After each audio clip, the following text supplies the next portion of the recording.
పశ్చిమ గోదావరి జిల్లా భీమవరం రాలయ గ్రామంలో డాక్టర్ శ్యామ్ ప్రసాద్ ముఖర్జీ జయంతి వేడుకలు ఘనంగా నిర్వహించారు.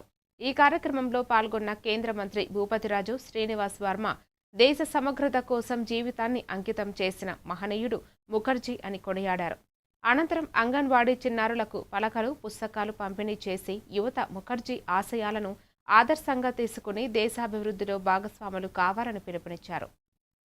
కోసం పెద్ద ఎత్తున ఇక్కడ చేసినటువంటి వ్యక్తి ఎవరైనా ఉన్నారంటే శ్యామ్ ప్రసాద్ కాలంలో ఏదైతే 1947లో స్వాతంత్రం తర్వాత ఏర్పడినటువంటి మధ్యంతర తాత్కాలిక ప్రభుత్వంలో నెహ్రూ గారి మంత్రివర్గంలో భారతదేశ యొక్క పరిశ్రమల శాఖ మంత్రిగా బాధ్యతలు స్వీకరించారు. ఆయన పరిశ్రమల శాఖ మంత్రిగా బాధ్యతలు స్వీకరించినటువంటి సమయంలో అనేక విప్లవాత్మకమైనటువంటి నిర్ణయాలు తీసుకున్నారు. పోయే జయంతి నాటికి ఈ ప్రాంతంలో నెలకొల్పుతామనేటువంటి విషయాన్ని కూడా ఈ సందర్భంగా చెప్తూ మరి కార్యక్రమానికి చేసినటువంటి అందరికీ కూడా పేరు పేరున ధన్యవాదాలు తెలియజేస్తూ సెలవు తీసుకుంటున్నాను.